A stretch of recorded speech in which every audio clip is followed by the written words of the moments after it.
Hi, welcome everybody. Welcome to tonight's event. I'm Emma Hume, I'm the Programme Manager at Writing on the Wall, and tonight we're going to be having our Enterprise Hub event with the one and only Patrice Lawrence.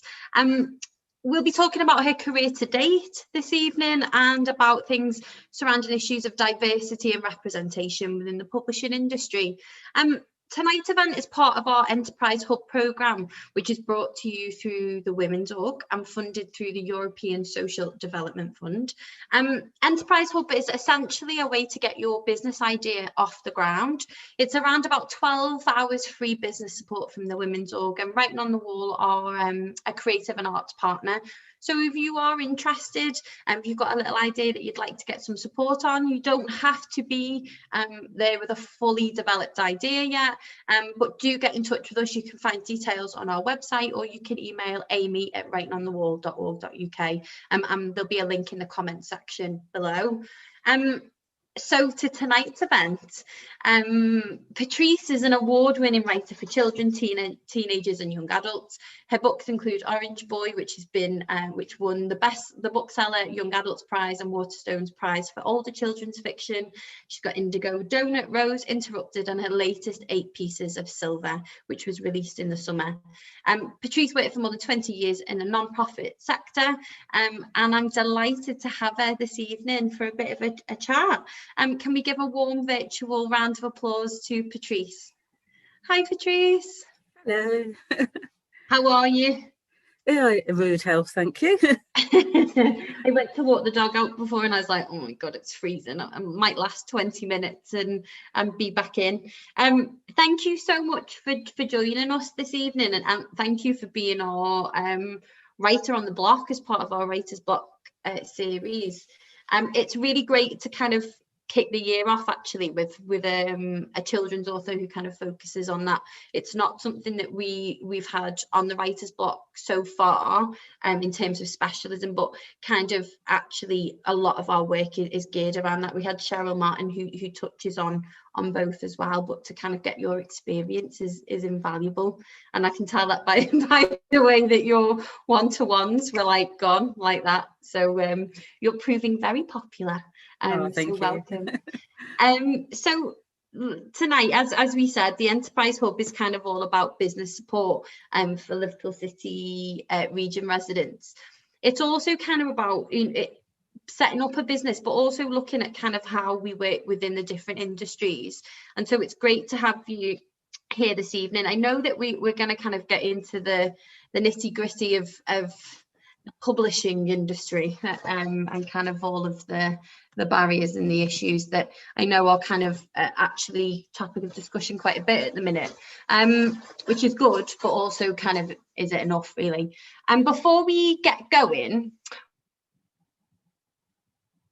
what I thought you, and you give us a little bit of an idea of kind of some of the jobs that you've done prior to maybe getting your book published. It was published when you were around about 49, is that right? So it'd be really great to kind of hear about the other kind of work history that you've had and a little bit of First jobs I ever did was working my stepdad's fish and chip shop in Littlehampton.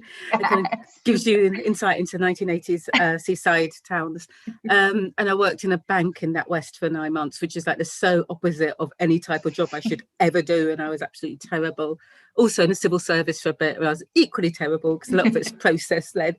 And I think the worst job I ever had was in Brighton County Court, stapling sort of summons for people in this low office with like no natural light, and like the carpet sellotaped to the floor because it was ancient, and I was terrible. And then story there though, definitely. Oh gosh, yes. If you actually want to know what hell looks like, it was Brighton County Court. Then I sort of decided when I was about 27 that I sort of didn't want to stay in a commuter town in Sussex, and that was more than that to the world. And I'd originally applied to university when I was 18 to go to Bristol to do sociology and psychology. And I remember just going up to visit it, and I just thought, I'm so not going to fit in. It was like really walked up the road, and it was kind of very, I suppose for me, it was very posh sounding white drama students. Yeah. And I just thought, I'm just not going to sort of fit in here. So I didn't go, which is probably best for me actually. So I went to London when I was 27 and went to Goldsmiths and did English and history and art. And I thought, there's no way in hell am I going back to Haywards Heath. And I suppose that's actually when things got interesting, sort of variety of jobs. I worked in a sort of organisation that was set up to provide casework to African, Asian and Caribbean parents going through child protection. So that was kind of my first job, understanding that. I worked in young people's sexual health clinics, which was very educational. Oh my God, I didn't know that. Yeah, I don't always put it on my CV, but it was really, it has actually come in very useful to some folks, I think. I bet it has, yeah. And I've worked at a few sort of charities, not-for-profit organisation that's worked with families going through child protection or with family carers, also with organisations that's worked with prisons and prison policy, and organisations that's worked with children and children's policy. So a lot of it, tells you about social justice and equality, and about also the stories that don't get told, and how real life people's real life differ from what you kind of often hear in the mainstream. Yeah, what the perception is. Absolutely. You sound like you need a job at WOW. Come on. Like, you can answer all of our questions. You'll be sorry now. I'll be like, maybe Patrice might know. Okay, well, and I think that's exactly why it feels like a great fit having you at the writer's block. I think just kind of the way that you present, the way that you write, the way that you kind of vocalize the work that you do feels very much like it chimes with the ethos here at Writing on the Wall, and a lot of the work, we were kind of born out of the dockers. I don't know why I said kind of. We were born out of the dockers strike nearly 21 years ago. So it's quite interesting to see that. So I think, can you tell us a little bit more about your kind of route into being published and kind of how that started to happen, and actually kind of why you chose to become a writer, or choosing is an interesting interesting way to say, but I'm quite interested, and I think it's great for audiences to kind of know at what point you decided you wanted to do that, and kind of how that happened. I don't think I decided, because I just didn't ever think it could happen, because it just would not be a possibility. So I loved reading and writing. So I was fostered for my first 4 years, from the age of 4 months to 4 years old, because my mum was training to be a nurse. So I was looked after by a white working class family in Brighton, who sort of taught me to read and took me to the library and really sort of nurtured me. So by the time I got to school, I could read, and I sort of like write stories. And I think I used to write things in a sense to make sense of my own world, I think, even if that wasn't what I was writing about. Because when I went to live with my mum's a massive reader, and all the books she loves are the books from like the early 20th century sort of classics, the sort of Secret Garden, and I love them, but you're also absorbing those messages around like empire and whiteness, and just a sense that actually, the more I read, I suppose perversely, the more it told me that I couldn't be a writer, because nothing about me was in those books, and if there was a mention of a person of colour, it wasn't terribly flattering, and then nobody writing those books looked like me. So I wrote loads, and had some fantastic teachers at secondary school who really encouraged me as well. But the first time, also, I sent a couple of stories off in my late teens, early 20s to True Romance magazine, and actually got those published. Sorry, can we just hold alive? So I've still got the magazines somewhere, and so True Romances, I think twice, but weirdly enough, one of them was because I remember seeing in one of the True Romances that actually they had a story that had a mixed race character, male in them, and I thought, oh my god, vaguely brown people can be in magazines. So I think that encouraged me, and it was all of those little things. So up until my 30s, actually, I never wrote books that had people of colour, stories that had people of colour in them, because I just thought, not that our stories weren't important, but that they just don't go in books. And then I saw an adaptation of Malorie Blackman's Pickup Boy on like BBC in like the dying days of 1999. It was like, oh my days, we can be in books and we can write books, and it's like this door opened for me. So that's so interesting that you just said that was in your 30s, isn't it?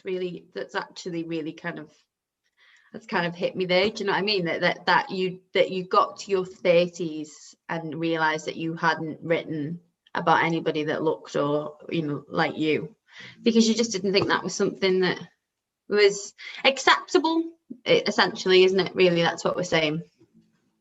Yeah, and it's weird because I knew that I didn't think, you know, me or any of my family or anything lesser. It just felt that in that formalized setting. And it's interesting because the Verna Wilkins, who set up Tamarind picture books, I think she's originally from sort of Grenada. I remember she set up the picture books because her son came home from school and he had to draw a picture to go in a book, and he drew himself white. And she thought, oh no, you know, all this work, I need to do more work as a black parent. And he was actually quite happy in himself, but he just thought, if you had to be in a book, you had to be white. So she actually set up Tamarind books, picture books, because of that, to put children of all different backgrounds in picture books, so you can see yourself from like a board book in, you know, hanging over your cot to older, and get the message that you're important. But those early years kind of books are so important, because, you know, and I was before we came on here, I was saying what our superheroes project, you know, that Alice, who manages that, was talking to about it in the in conversation. But, you know, kind of there are so many children, we do comics, there are so many children that do not. And it's not just even if we look at race, you know, gender, disability plays a huge part in it. Gender, girls, you would always get superheroes in like skimpy outfits, and and that's what I think makes me feel, because I get that, you know, that you said, and I will never understand it because it's not my experience, and I'm extremely fortunate that it's not. But that you said, you know, that kind of that you just didn't think that was acceptable, but also that children don't see themselves in those stories, and that actually that you're not upset about it. Sorry, that's the point I'm trying to make, is that it's not upsetting, it's just a given. Yeah, you know, absolutely. I think that's it. It's absolutely given. Yeah, that makes it worse for me, because it's kind of like that you're not even aware that you know that racism is that insidious to everything, or that we're doing, or, you know, kind of inequality, that you don't even realize that's wrong. So it's very interesting. Sorry, I've just had one of those moments where I'm like, so you were writing up until in your mid-30s, and then how did the deal come along? I think I was just writing intermittently. I'd have like spates of it. So when I came to London and I was at Goldsmiths, and there was like a society, so I sort of started writing again. And again, that's made me, for me to make sense of London. It's like, what the hell? You know, we used to come up now and again for whenever families came from like Italy or Trinidad, and like do the sites. But, you know, living just sort of near New Cross, so it was just a totally different world. So there's just so many stories in London, and so much social history, and so many different people, and so much to discover, that I just had to sort of write it. So I used to like write lots of sort of vignettes, and then it would be kind of on and off. And then I met my daughter, who later became my daughter's dad, who's kind of white working class, grew up in Hackney. But so there's like this joke about me growing up in Sussex, so I didn't have any black friends, and he didn't have any white friends. And it's like, listen to his stories about growing up in Hackney, which was so different from mine growing up in Sussex. And the way he told stories was really funny. So I actually sort of basically plagiarized one of his stories that he told me, and wrote a short story that got in an anthology. I did tell him, and he's always been really nice about it, and his mum was very nice about it too.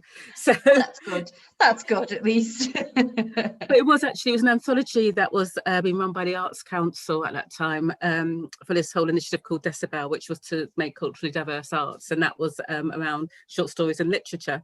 And they could only do it, the short story competition, one way, and they put a call out to writers of African, Caribbean and Asian heritage.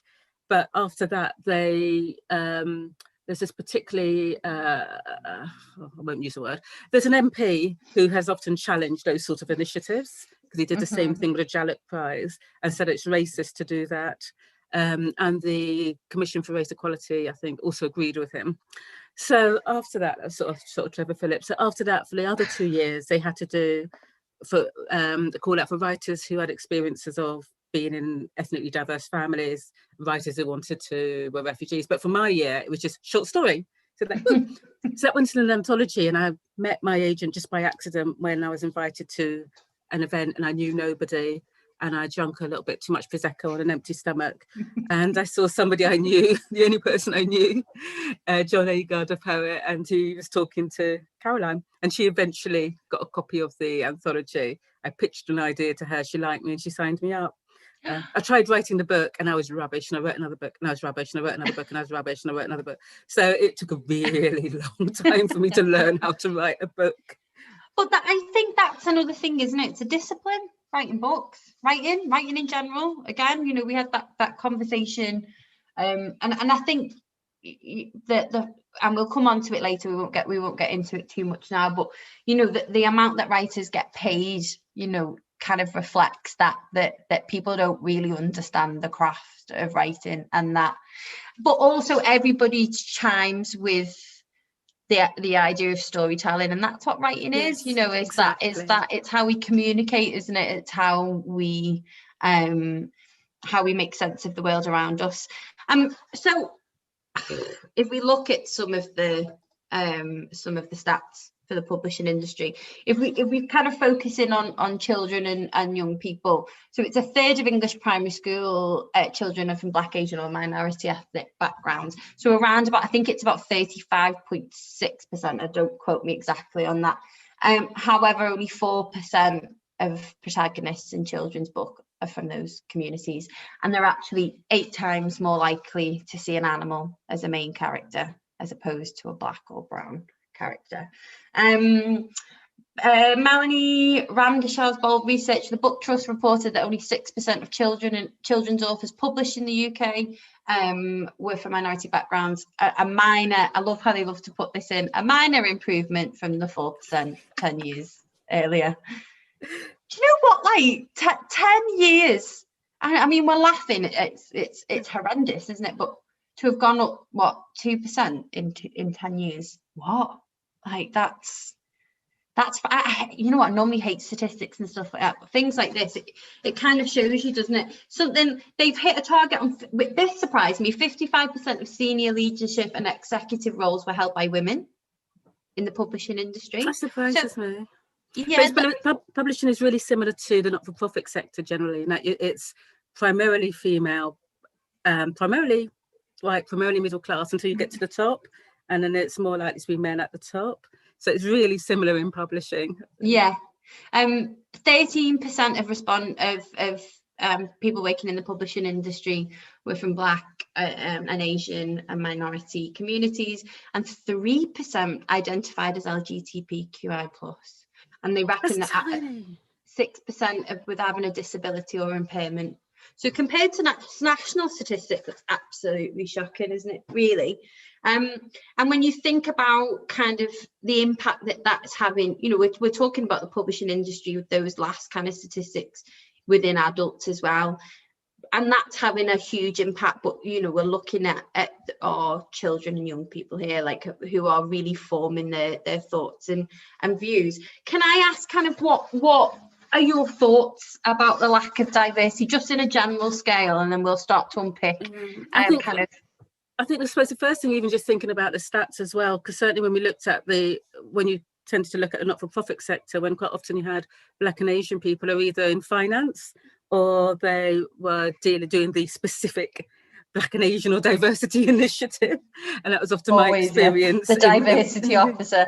Absolutely, in that. So you kind of need people at all levels. You need people from all different backgrounds, including sort of ethnicity, who are the editors. Editors have got these wide points of reference so that they can engage with a wider selection of writers. You need, you know, PR and marketing staff who have wide networks. You know, you just need a range of different types of people in publishing, just to make it a bit more dynamic and exciting and socially engaging. Because I think one of the things for me about being a writer is being able to satisfy my intense nosiness. I am so nosy about other people's lives, and you kind of got this excuse now.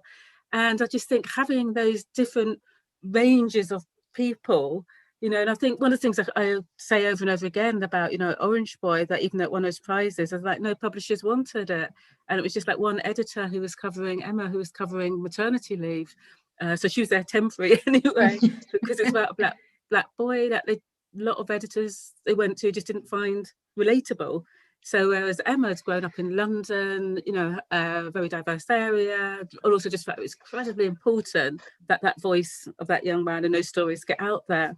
And, you know, she's continued to sort of engage with all different networks and promoted it through, you know, how to sell it to everybody else in like the publishers and, you know, so it's... And that's the thing, isn't it? Until you break it down like that, you know, it's easy to say, oh well, they just didn't, you know, they didn't charm, you know, didn't ring with them, they didn't like it. And then you can kind of go, well, they didn't like it because he's a white middle class guy. But then when you start to think, is that because he doesn't understand that experience, the people he knows are not going to read that book, the people that he talks to on the daily don't have that experience. So until you actually change the person in the role, as opposed to the people kind of going round, that's never gonna change, is it? And I think that, you know, you get kind of gatekeepers sometimes in the charity sector who kind of like, you know, a lot of the time it's to do with funding or money, or, you know, because it's so tight. But, you know, if in the publishing industry, it almost feels like it's agents who kind of have got favorites, and it's so incredibly hard to kind of break through that. What, you know, has it always been a positive experience working with your publisher? Or, I mean, obviously I'm not going to ask you to kind of do, but I mean, what have you had negative experiences? And not necessarily, I'm not talking necessarily about race, it might be gender, it might just be actually confidence, you know, suddenly going... I think, I don't know many writers who are particularly confident, I think. You know, I think very few of us feel particularly entitled to be in the space we are. I think the first sort of difficulty came actually shortly after Orange Boy was published, when it was a discussion around the Carnegie Medal, which is the sort of prize at Librarians Award books. And I suppose it's a discussion again about what is quality and who decides what quality is. And I think in a year that, you know, I won, we shortlisted for the Costume on those two prizes, and Kieran Millward Hargreave won the sort of Waterstones, and I think Alex Wheatle won a Guardian prize. For the sort of long list for the Carnegie, there was like not a single person of colour at all. So there was a lot of discussion about, you know, they were originally quite defensive about it, saying, well, actually, we don't look at ethnicity, we don't look at that. And I think it's hard to say, well, actually, we need to think we all come with our own subjectivity. So if all those librarians, for instance, had been Black men librarians, do you think they would have come up with different choices? Because actually, depending on our idea of what quality is, depends on what we sort of put through. So that was kind of, and I think they've made lots of changes. But since then, I think one of the other issues around publishing is a lot of diversity, particularly around race, is through American authors. So there's kind of a lot of American authors that are sort of Black and Asian who get bought by British publishers. So they tend to get shortlisted for the prizes. And it feels like looking at racism from a US perspective is more comfortable than exploring it from a UK perspective. So that's kind of quite frustrating as well. And I think the other one I think we're talking for is a really big issue around class. And I think the book 8 Pieces of Silver that I wrote is from a perspective of I wanted to write a Black working class Londoner, and I don't think it necessarily chimed with you know, some of the people involved in publishing, because, you know, maybe they hadn't lived in a council house or no sense of community or sort of those things. So don't necessarily get the point of reference of what you're trying to say. Yeah. And I think that's a really, I've talked to other writers about that who said, you know, they've written things and had the grammar corrected, and when they're actually, so I think class is a massive issue, because publishing is very much middle, like a bit like the voluntary sector, like the big voluntary sector. So publishing, I suppose, like in a voluntary sector, you've got the small grassroots organisations like you're talking about yourselves, you know, and they set up to serve smaller communities. They're usually drawn from like communities and trustees of communities, and you get the massive ones that are turned into businesses, which is like publishing is basically. So you've got the massive ones that are predominantly middle class and middle class values, and you get the smaller ones that are localised and local values. Does that make sense? Yeah, no, definitely. And we were talking about the increase in independent publishers and the kind of access that's given and support, and I will come back to that a little bit later, because I wondered whether just to give you a little bit of time to think about it in advance, you know, we'll talk a little bit about publishers that at the minute you think are worth getting in contact with, or, you know, organizations that you might recommend.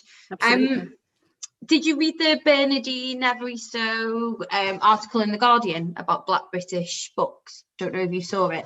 Not recent. Well, I know there was one, but I haven't read it. But it's very interesting because basically she's saying any other kind of books that you would read by a white writer, you would have context and be able to, and yet we're trying basically just saying that there's no, you know, that there's no kind of historic writing from Black British people. And honestly, reading it, there's books that are just not in print anymore that you know have been hailed absolute classics.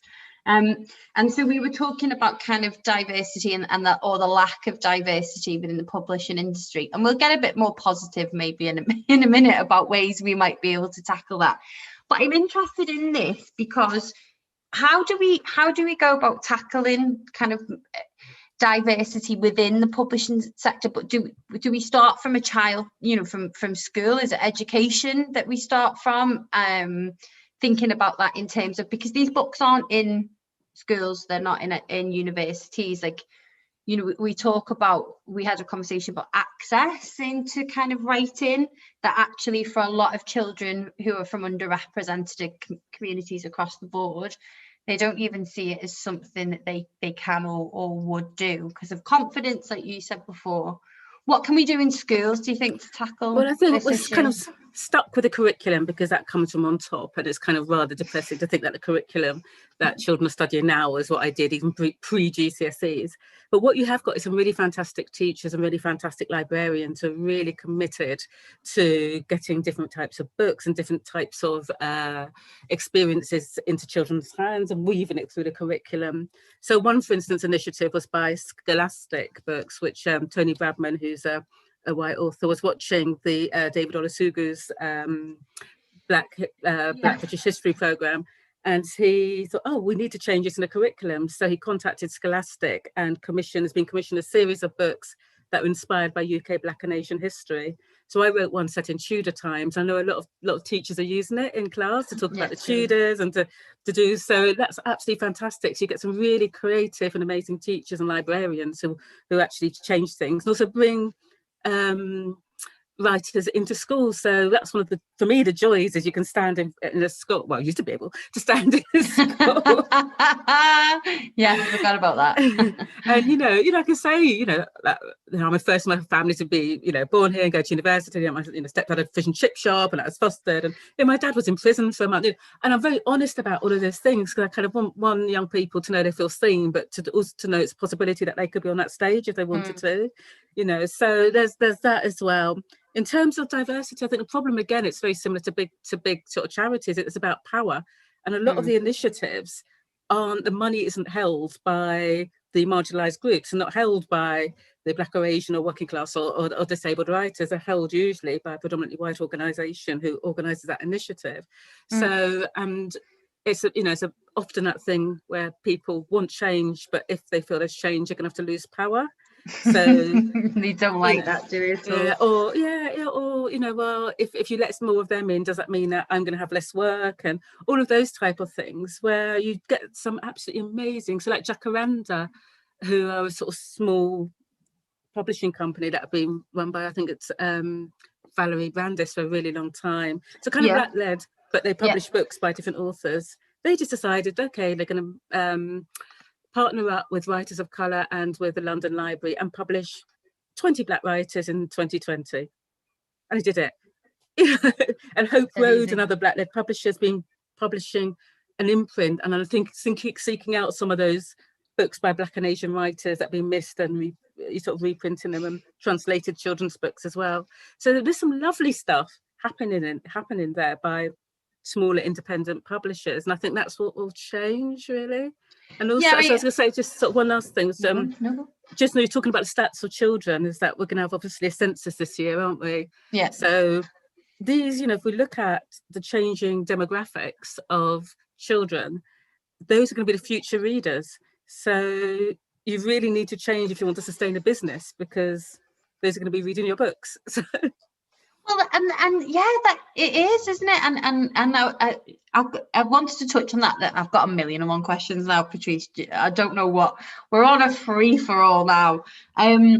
No, but I do think that as well is that actually children are reading less anyway. Statistically, we know that for whatever reason, traditionally reading books in that sense, whether or not they're reading in different ways and from different kind of iPads and all the rest of it.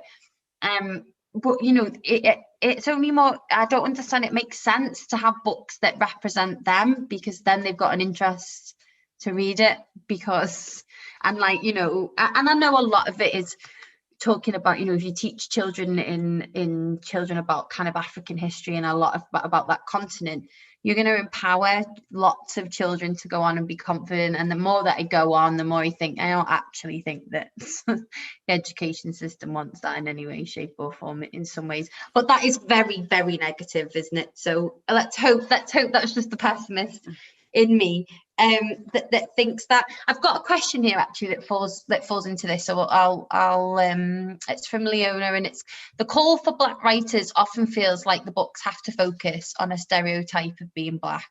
What about people like me who want to publish fairy tales? I think you can write about anything, and maybe I missed that memo. I mean that in a big thing, because I suppose growing up in Sussex, my experience of being Black is very different from growing up in London, so I couldn't write about that anyway. And the books that I write now for young adults are more usually sort of vicariously stealing my daughter's friends' lives and stories. You were saying that before. And eavesdropping. She must love you. I owe her money. I think, and the story, interestingly enough, the initial story that got me my agent, which was actually a call out for Black and Asian writers, are two young people were white that I wrote about, sort of white working class, sort of Londoners, because I just found the stories really, really interesting. And I think you can write about absolutely anything. And if somebody wants to put you in a pigeonhole, then that's not the right person for you, because you have to stay with those characters and you have to find your own voice, I think, and write any way you want to. And I just started really writing for myself. I think I tried writing other things that I thought people would want me to write, and those are the ones that are still in the manuscript form. Lots of them in my drawer. So write the things that you want to, because our identities are very complex. Just write what we want to. And I think there are lots, and I think what's interesting as well, looking at children's books, there's so many different experiences. And I think, for instance, you've got sort of writers of South Asian heritage who weren't born in the UK, so might write about overseas, and you get sort of UK Asian writers are writing about what it's like to be a young South Asian heritage young person in London or in a school today. So there's so many different experiences, and young people particularly recognise that so much, because that is their experience. They automatically get that complexity because that's all they're at school with. They do, don't they? I think you think as you get older you get more complex, but actually you don't. You just shut off part of your mind, don't you? And I think lockdown has proven that, hasn't it? Like all of a sudden cuts to fun, to art, to all the rest of it, and then lockdown comes and everybody's doing something creative because it's good. It's good for your mental health and all the rest of it. I think that's very, very interesting what you just said then about kind of children being multifaceted as well, and that it's about stories, isn't it? It's about the sharing of stories, and that children get, I think sometimes people don't give children the credit they deserve. Like Absolutely. They get that this person in the story isn't them. That's why they like reading, because they go into something to escape and to be somewhere else and to play and to be imaginative, and the same reasons that adults do. But if that world isn't reflected or explored, it doesn't have to be necessarily, I know that the secret garden is and that it's that, isn't it? It's the subconscious effect that it's having on children's kind of growth and kind of what they think they can achieve or where they think they can go in life, and books and film. And we're having the conversation about books, but films is a big one. What you see on TV is holding a mirror up to children, isn't it? Sorry, go on. I'll ask you. I was just going to say, there was just the research, wasn't there, by the academic reading Sims Bishop, about books, children's literature being a mirror that you can see through a mirror that reflects you, a window that you can see through, and a sliding door that you can pull apart and step into the world. Amazing. And then Christopher Myers kind of added to that, another African-American academic, and saying it's also a map. And there's a really interesting article called The Apartheid of Children's Literature that's online. and he talks very much about how books can be a map. And if you don't see yourself on a map, you sometimes might not think you've got a possibility that you can go to that place. And I think when we talk about all underrepresented groups, it's being able to see yourself. You think, oh, wow, they can do that. Because yes, you can be go into that fantasy. But for me, there was always that ethnic hop that I knew that as a young person of colour, my experience, if I came back to real life, would be very different from a white person's experience. And sometimes you wanted that just a little bit. So somebody thinks, oh, yes, that happened to them, happened to me. And they did that. And I think that's what you need. And that's why we need a great selection of books, but also for empathy as well, for people who aren't part of those groups. So you can see beyond the stereotypes and read about all types of young people. Patrice, you've just literally, I don't know what's been wrong with me for the last, well, lockdown's been, I just can't make my brain catch up with my mouth. I think that might happen more than just this month, but anyway. But that is it. That's why Writing on the Wall, that's why we do Watch Your Stories. It's why we work with people, doing the projects that we do, because actually you can't deny somebody else's story. And when you see it or you hear it and it's them telling their story as well, a lot of our Watch Your Stories work on that premise. It's a lot of personal story, but there's a humanity to it. We're humanizing people. And so if you are absolutely removing people from that literary canon, then you're when we look back in history, books mark things, and it feels like people should be more angry than what they are at the minute. Yes. Well, I've got a question on anger, because I feel like I'm all about being angry about things. But just on something that you said, how is your relationship with how important with your agent and your editor as well? Maybe just a little bit on that, because were you able to push pull? Did you have quite a lot? Could you go back and say, absolutely not, don't like that? What was that like? It's interesting how people have different relationships. My Caroline, my agent Caroline Sheldon, is she's very much a nurturer. So, she waited quite a long time for me to get published. So she invested, she doesn't get paid until I get published. So she's invested a lot of time supporting me. So even in the early days, there were things that were, well, this has come up, it's for free, but I'll still help you do it and that'll get you some profile. And so she's been really, really fantastic. I think for me, a relationship with an editor is vital, because it's even now when you get feedback on your work and it's quite negative, you think, oh, but if that person absolutely gets you and gets your work and that they're going to improve it, then absolutely it's no problem. And it's kind of interesting you're saying about sort of films, because my editor who acquired my first 3 YA books and is now helping to edit my last one, we turned out, neither of us knew, turned out we're big sort of like Marvel film and Lord of the Ring geeks and those sort of things. So I've got lots of little references in there that she will get. And that's so nice. And also she's from South London and I was living in North London initially, so I can put something in slating South London. The North-South divide. I lived in London. Weird. Yes, weird. But I think you need, if somebody's going to shape your work, you really need to be able to trust them. And I think for me as a writer, I need to know what are things that I don't want to compromise on, but what are things that are actually negotiable, because I need to really know that person just wants the best book but knows how to do it because they get the book. So I think it's vital for me.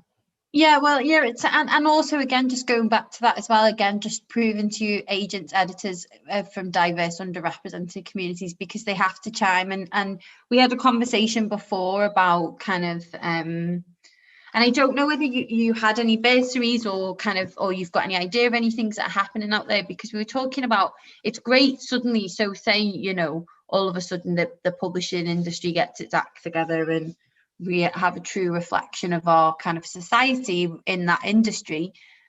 There's still the lack of access for underrepresented children to get to that point, isn't there?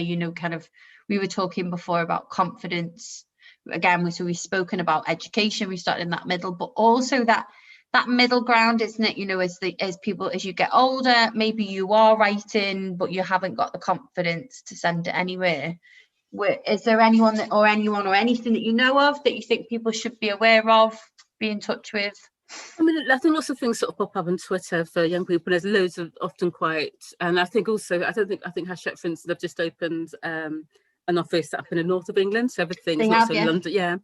So I think there's an issue about things being so London centric, because who can afford to live in Sydney? I mean, I mean, single room, like 800 quid, and that's before bills. How on earth can you afford that? You Seriously. So I think money is a massive issue. I think, and it's interesting because I looked, for instance, say if my daughter wanted to get into publishing, you know, I could say, oh, you know, I'm published at Hachette, I can take you there. You know, she's got all that social capital that so many children and young people don't. So there is something about bringing, not only going to schools, but bringing young people into that setting that they sometimes do in universities. They get, you know, year 8s and year 9s on free school meals, take them into the universities, because Hay Festival actually does that. I did something with them called the Scribblers, where they bring in young people in Wales to 5 different universities, and you sort of chat to them and do a talk, and they're really good about having a real mix of writers in terms of ethnicity and social class. So it feels a possibility, really.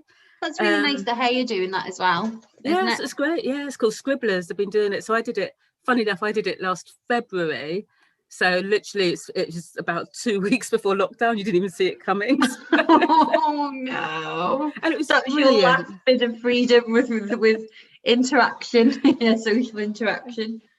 And it was brilliant. So there's lots of little things. I remember the sort of the Young Muslim Writers Awards as well, where all different categories, including journalism, where, you know, when you go to like the final ceremony, the organisers are really encouraging young people to write, and you know, the BBC Young Writers Awards. So there's lots of things, and I think maybe it's about, with writing, it's about how you can sometimes combine that with other things as well. You know, the reason I was 49 as well is because I was a parent, so I can't drop my things to go to this festival or that festival. There's no childcare, you know, so I had to wait until I was able to do that. I think so, you know, it's not easy when you're sort of bringing up a child as well. And with publishing, I think a lot is around money. I think the women quite often work really long hours for not much money. So how do you afford to do that? So there's lots of things, I think, that are struggle. It's an interesting one, isn't it? It's kind of it feels like we get to a certain point and then we're just like, there's kind of, and I think you can't you know, we're talking about race and gender is a huge thing, you know, like you just said there, like the fact that that it's largely women employed in those kind of industries. It definitely is in the arts industries, I know. I know that kind of, but also that they just don't take into consideration things like parenting, or, you know, even conversations. I really feel like we think we live in this really gender equal society, yet you can't talk about being on your period and work. Do you know what I mean? Like you couldn't, or, you know, like just bodily things that happen, or, you know, we don't live in that society, and it is impacting us. Okay, so what advice would you give to any kind of aspiring writers that wanted to get published, within practical direct support, but trying to get published, whether that's, let's take a focus on children and young adults, but just in general? Well, I would say more generally. So I think firstly, hook up with your local writing development agency. So when I was in London, for a while I was a programme manager for Spread the Word, which is like the sort of London equivalent. And they have loads of initiatives for writers who are underrepresented. And I particularly use the word underrepresented because it isn't just about ethnicity, it's about underrepresented in any way. So if you're a carer, if you're on income support, you know, and Penguin, I think, Random House also, they use the words underrepresented as well for their Right Now sort of initiative. So I think that's a really good place to start, because the writing development agencies filter through quite a lot of the opportunities. And I know Spread the Word has this amazing thing called London's Writers Awards, which they've got money to, and initially it's to say that, you know, not a lot of people can necessarily afford to go and do a master's or have the time to do that. So they have like 4 or 5 different categories, like children's, literary writing, commercial. And you apply to go on it, and if you went on it, you are part of this sort of support group. So there are workshops, but also they bring in agents, and you are taught how to critique each other's works. You carry on doing it afterwards. So quite a lot of people have got agents from that and book deals. They also have a national life writing award, which is open to everybody. So that's really great. Okay, that's amazing. Absolutely. And I think there's just lots of, for children's writing, there's Society of Children's Book Writers and Illustrators, which is Scooby for short, which is a bit weird because it's like an American body. You had to send your hard-earned 90 quid or something to the States. But the British one, British Isles sort of Scooby is incredibly active, and have an annual conference in November, lots of workshops, lots of meet the agents, lots of discussions, lots of crit groups. I'd also encourage whatever you want to do, you just need to keep reading, really, have a sense of what's out there. Don't copy what's on the market, because by the time you've done that, it's gone. But I think primarily just write for yourself, write what you're passionate about. Because I think that's how I eventually got published, because I just wrote something that I felt passionate about. I had no expectation it would be published. I think and it shines through, do you know what I mean? And you know, I know that sounds like I'm trying to butter you up, Patrice, but it does, you know. And I think that there's that authenticity as well in your writing and your kind of and I know Alice was talking quite a lot around kind of family and representation within family, and I found that whole conversation very interesting. And it just, you know, it might not always be kind of where we explore, like, you know, you're saying about listening to your daughter's kind of conversation, salacious gossip from school, kind of, you know, you kind of borrow things, but actually that they're kind of true and authentic to the things that you want to write, and that definitely comes across. We've got a couple of questions coming in now, sorry. So it's I always find that quite difficult on the live, because I feel like I kind of want to say I am still paying attention, Patrice. I'm just trying to read questions at the same time. So we've got a few here. Let's hit the ground running. Interesting one. Do you have any advice about resilience when writing a novel, particularly during lockdown? This person said. I really struggled, actually. So the sort of two things that kept me going was, one, actually my writing group. And we actually have personal development sessions as part of our writing group, which sometimes means we all bring prompts and we write to prompts. And when you write to prompts, you're just free writing and there's no expectation. You just get something on a paper, and I've actually ended up using things from that. The second was I just changed the type of books or the ways that I was consuming stories. So I started listening to lots of audiobooks. So you're kind of being told a story, which I found really comforting, but at the same time you're listening to voice and how stories are constructed. And I read lots of non-fiction as future research, so things that I wouldn't normally sort of read. And again, it was trying to make sure there was no pressure on myself. And then I suppose the other thing I've done when I'm really stuck is I problem solve novels. So rather than trying to write chunks of novels, I think, okay, what's the problem? I need to get somebody from A to B. Then I write a list. Maybe they're abducted by aliens. So when by rocket, they skateboarded. And you kind of idea dump, and you just don't edit yourself. And then once you find something, you write around it. So maybe just like problem solve your novel. Just think, what's the problem? What does she want? Because for me, a driver is what somebody wants. And sometimes I don't know. So what do they want? They want this, they want that, they want carrots. I don't know, you know, so I like that though, that you don't limit yourself, you know, and I think, like we said before, it's actually really hard to do that. So it's amazing to hear you saying, go on, go for it. It can go random and just workshop it and go for it. Yeah, too, you know, because it's just, you know, our head is full of so much at the moment. So anything that we put down on paper is amazing, to be perfectly honest. So don't make it painful.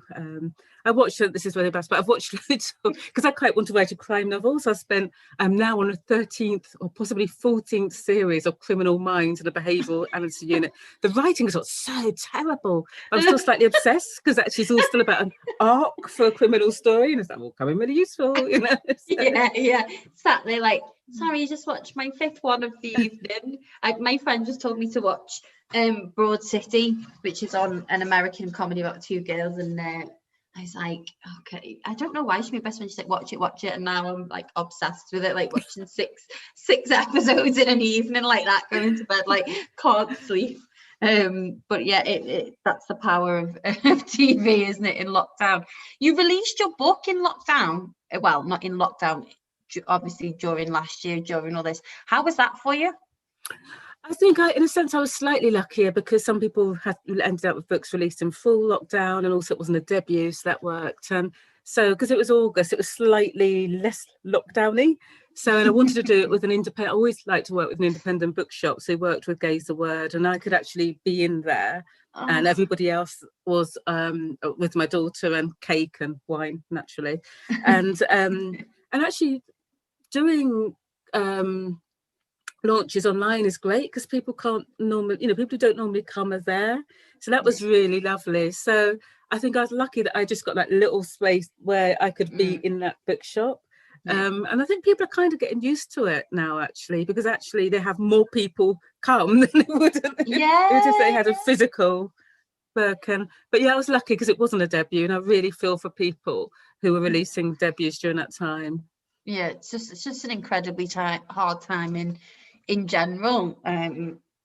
So get writing and get sent it. The publishers are going to be inundated. Like use it, and use your time to kind of get in touch with them. Sorry. So one that kind of runs, this is through coming now, so few coming now, so more like how important was social media in promoting your work, just off the back of the that's fantastic. I think that's going to the added to the question before, is that there were quite often some really fantastic champions who really support each other, and I think, as I said to other people, for instance, as in May things got quite difficult because with the murder of George Floyd, and then the Blackout Tuesday where people in the black squares, but actually a lot of Black people saying, well, a lot of the institutions and organisations that are putting up their black squares, I think University College London, UCL in London, put up their black square, and people saying, but haven't you got some halls named after eugenicists? They've changed the name, but that's a drama colleges, and people go, all the Black people go, but actually my experience, it really was I think that was fantastic around sort of social media to have conversations about representation. LIPA in Liverpool didn't fare very well in terms of universities, I don't think. Very few did. Controversial to say online, sorry. But social media, and I think for me that's also been really fantastic, and I think what we try, and a lot of Black writers try and really support each other. So Dape Adeola, the picture book writer, is really fantastic at supporting other Black illustrators, but also supporting other writers. Dorothy Coomson, who writes commercial fiction, she's also been really supportive of me, and lots of people who's a lot of writing they don't tell is around relationship building as well. So Sarah Broadley, who's part of the Society of Children's Book Writers and Illustrators, I always have to say the whole thing now, who really supported our my debut and some others, and we've become friends, and she blogs and she writes and she interviews. So there's a lot of people who really in their own time are promoting us as writers. And I think we talk of positives, there is actually a fantastic network of writers who in their own time will support, and bloggers and social media people who will support each other. There's been a shift, hasn't there? Kind of, I think, having that online community. I think it was something that I think we were particularly worried about, kind of facilitating it online, just because we all of our courses are always in physical, and kind of all of our events, like we have a good old debate, do you know what I mean? Like we love a good kickoff, and not a kickoff, but do you know what I mean? Like, what's the point in doing an event? Like if we want to have that debate, that's the point. But actually there's lots of pros to working online. I think we found that people are more engaging, and also kind of willing to be a little bit more free, because there's almost that screen is a bit of a barrier. And the feedback from doing the writer's block, particularly because it was a response to COVID, has been huge. So I think also through this whole the George Floyd thing, I think social media's done a crazy thing on it, because like you said, putting the black squares up, I show support and then go back to my normal life and pretend like none of this is happening. And I think that there's a real sense of kind of particularly Black females actually kind of coming together and supporting each other and saying no more, like absolutely no more. It's just trying to get everybody else on board, isn't it? And everybody else to support and give that platform. There's some more questions coming in. Would you recommend having a book completely finished before pitching it to agents or publishers, or will they take you on even with it unfinished? No, not only just finished, it's got to be the best possible book that you could write. It really, and that's a tough thing, because I think, I was lucky enough to get an agent before you had to do that. And I really feel for people now having to write something really good and polished and have a pitch for it. because, you know, if they ask for the first 3 chapters and they like it, you need to send the rest of that book, I think. So there's ways of... We're writing it in 24 hours. And it has to be good. You can't send a first draft. You know, even now when I'm sending a book to an editor, I send my 4th draft because my first draft is rubbish. That's just me trying to get the story down and have an idea. And I tend to cram too much in, so I need to take things out. You know, if you're part of a critique group, which is what really helped me, who can give you that objective critique, possibly if there's, you know, check for call outs for people who might look at your first few pages. Some agents will, you know, offer that now, particularly for underrepresented writers. But no, you need to finish it, and it needs to be the best book that you can write. Yeah, there you go. So get writing that novel, because you've got to have it finished. I think that's also a really interesting point. I know that all writers say it, but it never fails to kind of stick hit a chord with me. I told you, and you might get an hour out of me and then I'll forget what my name is that their first draft is never good. And I think most people can't get over that. Like, there's that whole you have to very quickly, don't you? And not take that as that you're not a bad writer. It's just a first draft. Yeah, it's 77, 80,000 words. Nobody's going to make that perfect, really. Yeah. Well, some people do. It depends also whether you're more of a plotter. So some people might write out every scene and every chapter, whereas I think I'm more of a sort of fly by the seats of my pantser. And so I kind of know my characters really well, and I kind of know the situation, and I sort of know the end. But how the hell they're getting there, I have no idea. So I like to sort of write that, because I like to surprise myself by how I get there. So, but that means that I have to write quite a lot of drafts, because I'm a pantser, because a lot of the first drafts are absolute pants, you know. So it's because you don't know what to, because you just like, let's go with it. It's so interesting to hear you say that. A lot of the writers we work with say the same thing, you know, that, and you know, obviously you get some, but that it kind of chimes with me. Know your character, know your people, and then see where you go from there. Sarah Broadley says, hi Patrice, Make More Noise Anthology is a fantastic collection of short stories on fictional and historical women. How did you find working on that, and would you contribute to another? Oh, so yeah, Make More Noise it was published by Nosy Crow, and they deliberately set out to celebrate I think it was the centenary, I can't remember, of some women getting the vote. And it's like, because again, talking about eugenicists, Emmeline Pankhurst wasn't always a particularly nice person, whereas Sylvia's amazing. And I didn't learn about Sylvia until I heard like the Mark Steele lecture on like midnight on BBC Two once or something, which is great. And so again, for me, is a sense that, you know, there's so many stories that are not there. So I found out about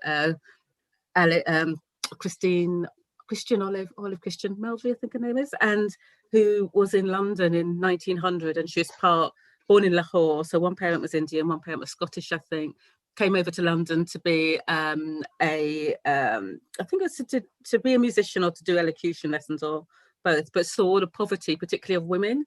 So women being exploited, women in workhouses, women making sort of, you know, in cafes. So she became one of the first investigative journalists, and she used to dress up and poor so she could go in workhouses. And I found out about her when I was doing some work in Hoxton. Like, who knew? So I wanted to recover her story and have her as part of this. So it was absolutely lovely to do.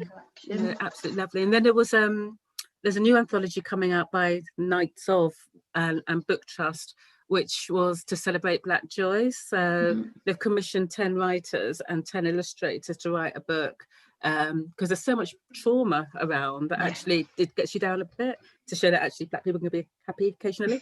And it's also that message to children as well, I think. So a free copy of that is going to every primary school, which is fantastic. That's amazing. So, yeah, I think it's called Happy Here. So it was a press release, I think last week or the week before. Oh, amazing. That. So that's like upper age of junior primary school. It's sort of targeting that age. It's really interesting you say that about trauma, because, you know, I think that's another thing, you know, just people kind of saying, and we'll start to kind of round up now, but, you know, people are saying about, you know, things that have changed, and we've got, you know, changes coming, and we don't think in the same way, and it's like, that's not happening. It's not happening in the way that you think it isn't, and access isn't there. I'm going to kind of, I think that there's lots of, coming off the back of that, there's lots of anger, isn't there? Rightly so, you know, but I think what's happening is that with the George Floyd thing is that, oh, I think I've just lost my internet, have I? No, I can hear you, but you're just doing it in slow. You're moving in slow motion. I could see that happening. I'm just going to take my video off for 1 second and I'll come back. That there's a lot of trauma around that people are only beginning to realise for the first time. And I think, you know, we were doing projects like Time to Breathe, which was working with Black and Asian writers to explore the Black Lives Matter protests, and that actually for a lot of those younger members, the trauma of just even writing about experiences that they didn't realise were, you know, was quite obvious racism. And so there's quite a lot of work to do in our publishing industry, but our employment sector in whole, isn't it, really, with things that have gone on kind of over historically, but also, you know, with things that are happening at the minute. I'm just going to turn my video off because it's like the most random thing that's going on. I think one of the most basic thing that people can do is listen. I think, and that's the difference. I think one of the issues that came out of the sort of Blackout Tuesday, that people were putting out black squares, but still the organisations aren't prepared to listen to black voices. And I think, again, that goes through all sort of marginalised groups, that what people say isn't new. They're things that people have been saying for a long while. And I suppose just one more thing about, I suppose, anthology should have been really useful. So Stripes did two, one called A Change Is Gonna Come, which was to bring in more Black and Asian writers for children and young people. And again, they just did it. At that time, they were a small independent press. And the 4 new writers, you know, at least 3 of them have had books and got agents. They did another one called Proud, which was for LGBT writers.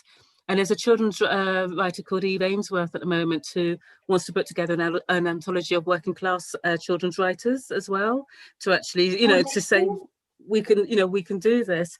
So there are people doing things. And I think, you know, what Sarah said is right, anthologies have a fantastic role in that. It's both showcasing talent and showing people that actually you can do this too. Yeah, well, I think it's changing. I'm going to put my video back on and hope that this works. Sorry for all of the interruption with that. Yeah, it does feel, and I hope to be positive, and I think that what we need is space for those conversations to happen, and like you said, for people to really listen and for it to be promoted almost in a positive way, because I think you said, like you said, there's lots of, having this conversation before about lots of anger, rightly so, of course there should be, but I also think we need to explore that coming from, you know, different ways of kind of sharing stories and getting people engaged, because there's a large majority of our society that just aren't listening or don't feel it affects them, or so we've got to find new ways, and that's not really on kind of, you know, our kind of underrepresented communities. It's on all of us, you know, within our privileges, to make sure that we are sharing the voices and just giving a spotlight, you know, to other people. I think easier said than done, and there is quite a lot of work to be done, but I think, you know, seeing women, particularly women like yourselves, Patrice, is huge, and you know, being able, because you can't be what you can't see, can you? And I think you will have given many of our audience members, not just from obviously this evening, but from all of the work that you're doing, kind of real hope for the future. I've got a French bulldog that's snoring very loud next to me, and apparently they told me before we came live you can actually hear him, so I'm really sorry. It's okay, I can't hear your snoring dog. It's okay. Good. One kind of last question: what would be your kind of dream job or dream book, or what is it that if you could do anything that you would like to do in terms of I'm actually really enjoying what I'm doing now, I think, I suppose, and again, that's the thing about coming to it so late. You know, I've done all those other things, but also being able to look back and think that all those other things through work, and in my case parenthood, and you know, my slightly weird Caribbean Italian household, that, you know, my fantastic friends, has all led to this. you know, I think I probably wanted to be a writer since I was about 4 or 5, but it just was not that possibility. And I think this was the other thing I'd love to do, I suppose, would be to extend writing into things like plays, because I think plays are more accessible, and you can, you know, write characters and get unknown, you know, and you can play, because I love voice and dialogue, so I'd love to be able to do that. Yeah, so I think there's just so much more sort of formats to play with, and I really look forward to be able to explore those in the future. Oh yeah, well, keep us posted. Oh, definitely. Like you said, thank you so much, Patrice. You've been an absolute pleasure. I think a lot of the things that we've talked upon, you've given people a real insight and kind of real kind of steps to get into the publishing industry, and you're leading the way for a lot of other people. So thank you, and thank you for being here and sharing and kind of lending your wonderfulness to us at the Writers Bloc. Thank you. Thank you very much. And Patrice has got some other kind of some other workshops. She's got another week and a half with us. Yeah, don't worry. We've got an open house with Patrice next Thursday at 11 at 6 o'clock, and then the block party on the Friday. I don't think there's any one-to-ones left, but you can have a little. You can go and have a little look online. Apologies for my internet. I definitely don't want to look back at me being frozen.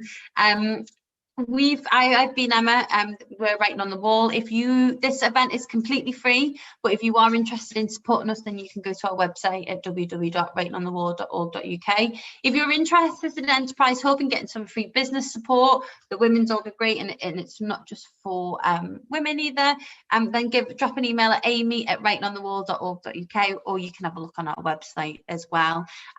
This has been made possible with funding from the National Lottery. So we'd like to say a huge thank you to all of our funders. Have a wonderful evening and keep safe, and we'll see you all soon. Thanks a lot.